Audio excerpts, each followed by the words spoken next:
Donc, voilà, les trois notions qui parcourent le droit québécois, mais qui vont aussi structurer d'autres systèmes juridiques.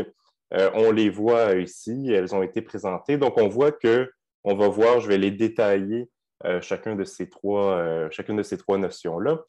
Donc, on voit qu'au Québec, le droit va prévoir le respect de la sensibilité des animaux. Donc là, on va se demander qu'est-ce que cette sensibilité exactement. Le droit québécois prévoit aussi le respect des impératifs biologiques des autres animaux, mais le droit québécois aménage aussi, en troisième lieu, une importante exception, c'est-à-dire qu'il va y avoir des exemptions à certaines obligations qui visent à protéger les animaux. Lorsqu'on a des activités d'agriculture, de médecine vétérinaire, d'enseignement et de recherche scientifique qui sont pratiquées selon les règles généralement reconnues. Et donc, ce concept des règles généralement reconnues est aussi à définir et explorer. On le voit peut-être dans d'autres systèmes comme référents aux usages d'un milieu, aux règles de l'art ou différentes pratiques reconnues. Donc, on peut le voir, cette notion-là, comme exprimée sous différentes formes. Donc, regardons chacune de ces trois notions-là. Et donc, je vais essayer de faire le tour de ce qu'on a vu comme développement au Québec, mais je serais bien curieux d'en apprendre peut-être dans la période de questions ou par correspondance par la suite sur ce que vous voyez dans vos divers systèmes juridiques. Donc, la notion de sensibilité. Oui, j'ai agrémenté mon PowerPoint de quelques photos du chat Marguerite Duras qui habite avec nous. Voilà, donc sensibilité. Donc, on voit une force normative qui a été accordée à la notion de sensibilité. D'abord, il n'était pas très clair à savoir quelle était l'étendue de cette force-là lorsque, en 2015, on a eu un nouvel article qui s'est inséré dans le Code civil du Québec. Donc, je vous mets une citation ici.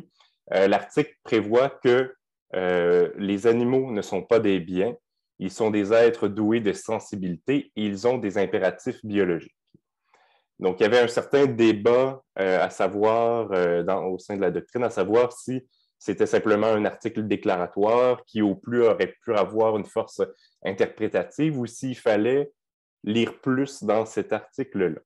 Et donc, ce que la Cour d'appel du Québec est venue spécifier en 2019, c'est que la nouvelle disposition du Code civil doit être comprise comme étant une norme comportementale qui va établir la manière dont chaque personne doit interagir avec les animaux.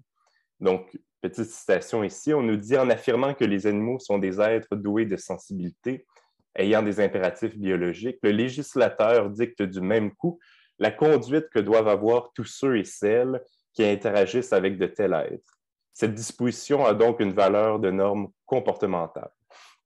Donc, ce qu'on vient voir ici, c'est que la Cour d'appel nous explique que le respect de la sensibilité des animaux, c'est un élément qui doit guider toute interaction et donc guider la manière dont, par exemple, le droit de la propriété doit s'articuler, le droit de la famille doit s'articuler lorsque, par exemple, on aurait une séparation où les animaux du couple seraient impliqués. On voit la même chose, donc, par exemple, sur l'articulation de la responsabilité civile. La Cour, dans le dossier en question qui occupait la Cour d'appel, la Cour d'appel va même nous dire que des règlements municipaux pourraient être invalidés s'ils ne respectent pas la sensibilité. Sous la simple base de la reconnaissance de cette sensibilité-là, on pourrait donc venir invalider des règlements municipaux. Donc, on voit qu'il y a une force qui est quand même assez large qui est considérée ici par les juges. Évidemment, c'est un jugement relativement récent, 2019, en fait, c'était en décembre 2019, donc il reste encore beaucoup de chemin à faire, autant de la part de la jurisprudence que de la doctrine, pour mieux saisir exactement quelle est l'étendue de cette force normative. Mais on sait qu'il y en a une maintenant. Donc, ça nous amène la question, si on comprend qu'une norme comportementale de respecter la sensibilité, ça nous amène à la question de savoir qu'est-ce que la sensibilité comme telle. Et donc, il y a certains débats qui ne vous sont sûrement pas étrangers autour de la définition de la sensibilité. On a souvent une définition étroite qui est mise de l'avant. Donc, une petite citation du Larousse ici. Une définition étroite de la sensibilité qui se limiterait à l'aptitude d'un organisme à réagir à des excitations externes ou internes. Donc, très, très limité à la réaction à des stimuli, au simple fait de sentir les stimuli et pouvoir y réagir ou non. Et on a en contrepartie une définition de la sentience qui est beaucoup plus large. Donc, encore une fois, sentience, qui est un terme qui est rentré dans le Larousse l'an dernier, qui nous dit, pour un être vivant, capacité à ressentir les émotions, la douleur, le bien-être, etc., et à percevoir de façon subjective son environnement et ses expériences de vie. Donc, ce qui est intéressant, c'est que quand on parle de sensibilité animale, évidemment, on pense beaucoup à la sentience, qu'on veut reconnaître les animaux comme des êtres doués de sensibilité. On pense justement à cette capacité de ressentir des émotions, de la douleur, du bien-être. On pense donc à quelque chose de plus large que la définition étroite de la sensibilité.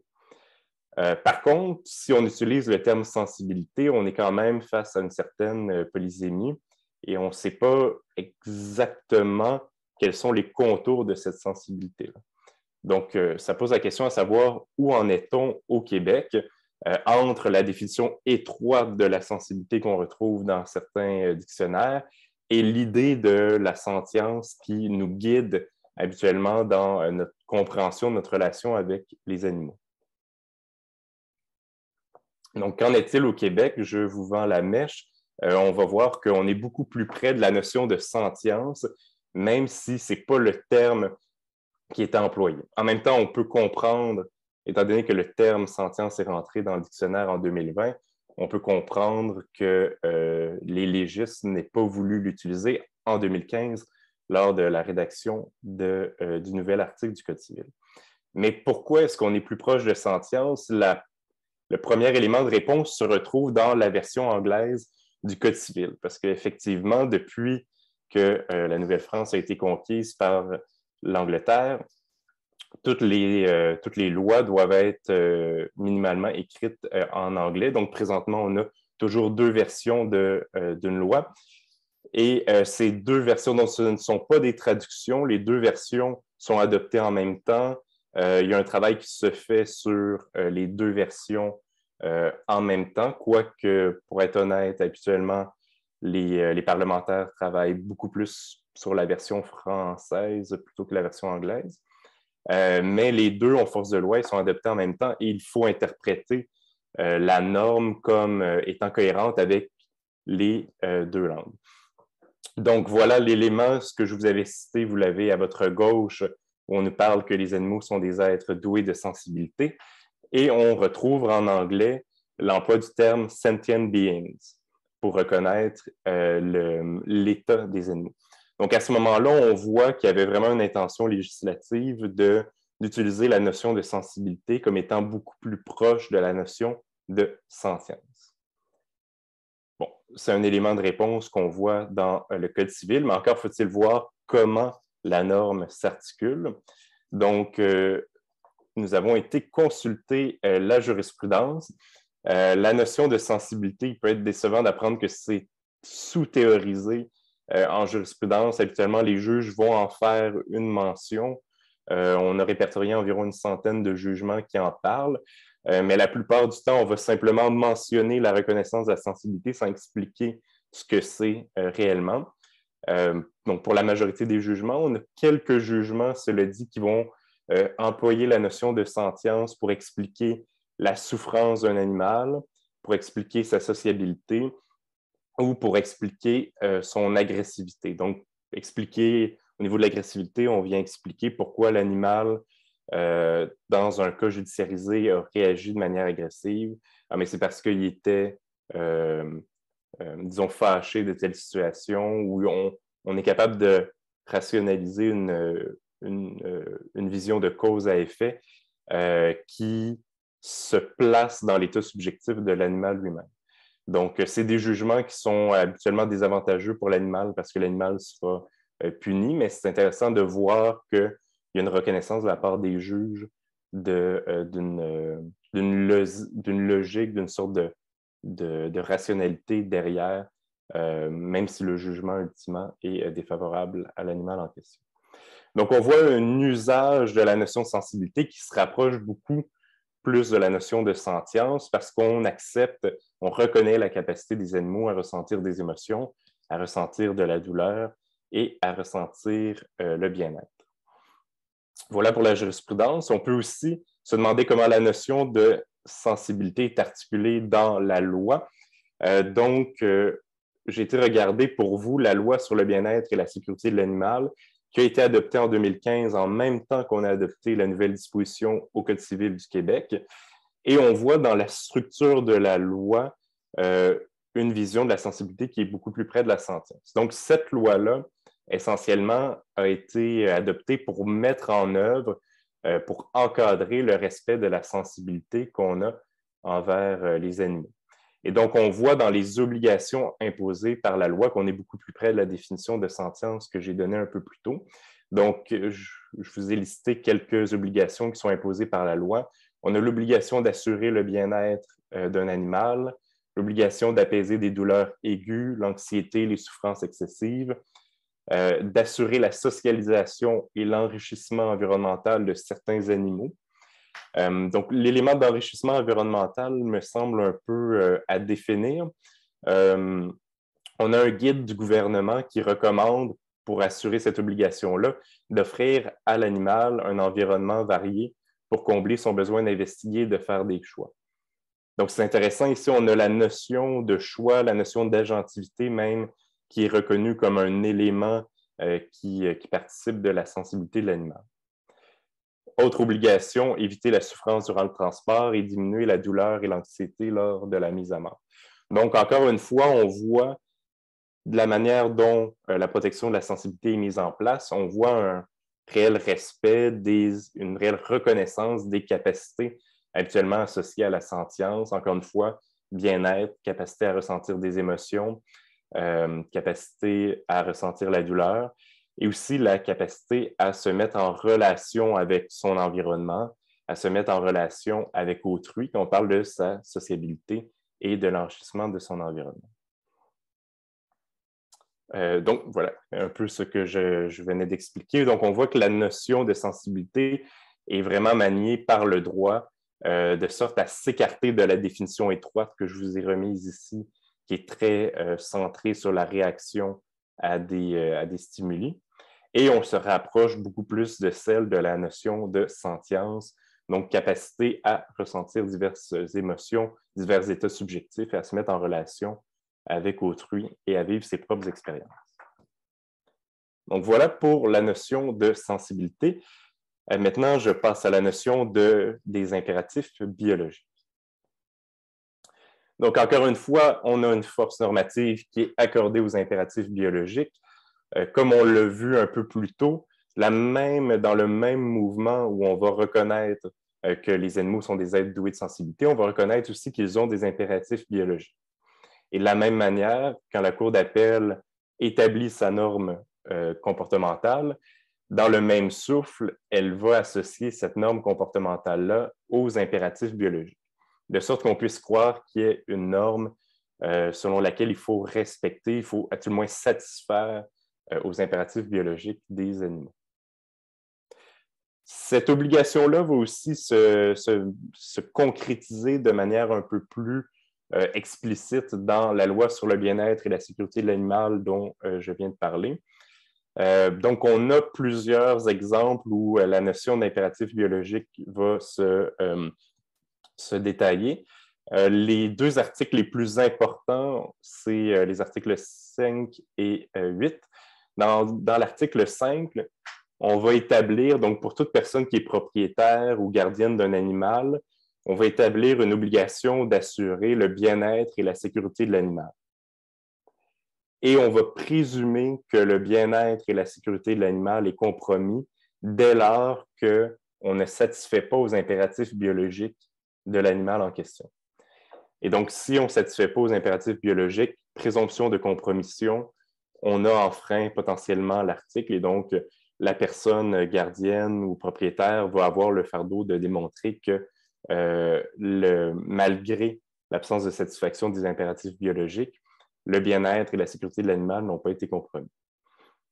On a aussi à l'article 8, où on va imposer une obligation encore une fois, à la personne propriétaire ou à la personne gardienne d'assurer la stimulation, la socialisation, l'enrichissement environnemental d'un animal, et ça dans la mesure qui convient à ses impératifs biologiques.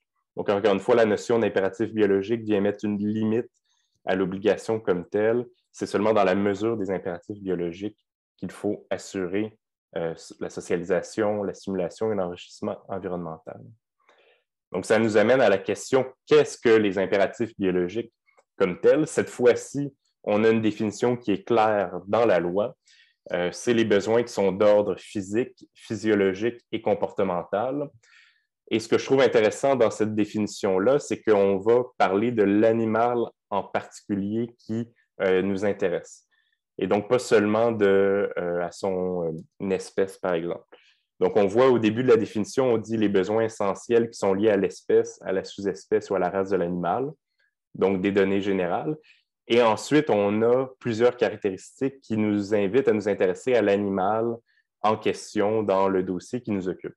Donc, on va parler de son âge, son stade de croissance, sa taille, son niveau d'activité, sa sociabilité, ses capacités cognitives, etc., etc. Donc, on vient vraiment s'intéresser ici, quand on a une norme autour des impératifs biologiques, à l'animal en question.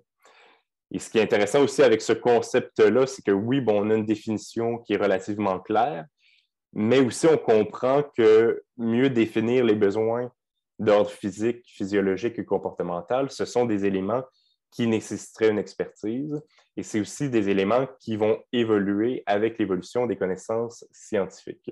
Donc, à ce moment-là, on a un lieu d'action qui est intéressant pour disons, raffermir la norme, assurer une meilleure protection des animaux, mais on peut le faire en améliorant les connaissances par rapport aux impératifs biologiques des animaux, ce qui a nécessairement un impact sur la règle de droit. Donc, voilà pour les impératifs biologiques. Et mon dernier élément, c'est celui des règles généralement reconnues. Donc, on a vu des règles, des obligations qui sont assez intéressantes pour assurer la protection du bien-être et de la sécurité des animaux. Par contre, il y a un grand problème dans la loi sur le bien-être et la sécurité de l'animal, c'est qu'on va aménager, malgré qu'on ait des obligations qui semblent assez intéressantes, on va aménager une très grande exception qui va en fait compte s'appliquer à presque toutes les interactions des êtres humains avec les êtres animaux. C'est-à-dire qu'on va suspendre l'obligation d'assurer le bien-être et la sécurité de l'animal. On va aussi suspendre l'obligation que je n'ai pas abordée avec vous, mais il y a une obligation de faire en sorte qu'un animal ne soit pas en détresse. On va suspendre cette obligation-là également. Dès lors qu'on a des activités d'agriculture, de médecine vétérinaire, d'enseignement ou de recherche scientifique pratiquées selon les règles générales reconnues.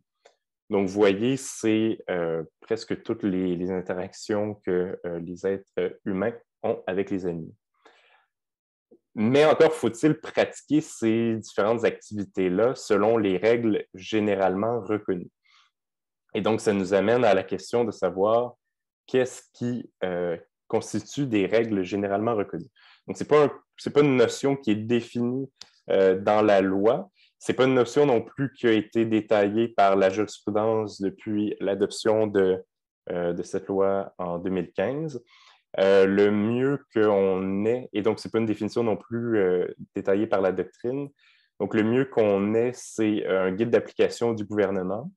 Donc ça reste assez mince, mais ça nous permet un peu de voir peut-être l'intention que les légistes avaient derrière la rédaction de la loi. Donc on va donner certains exemples de règles généralement reconnues. On va parler des codes de pratique élaborés par des conseils nationaux. On va parler de programmes de bien-être dérivés des codes, des normes établies pour, encore une fois, par le Conseil canadien pour l'enseignement et la recherche scientifique, et aussi, au niveau de la médecine vétérinaire, des normes fixées par l'Ordre des médecins vétérinaires du Québec. Donc, ce qui est intéressant ici, c'est qu'on va, même si on ne définit pas vraiment ce que sont les règles généralement reconnues, on va référer au code de pratique que les différentes industries, les différents milieux s'imposent à eux-mêmes. Et là où ça devient intéressant, c'est que ça va donner une force contraignante à ces codes de pratique qui, habituellement, sont soit facultatifs ou soit prévoient certaines conséquences relativement minimes à l'intérieur du milieu.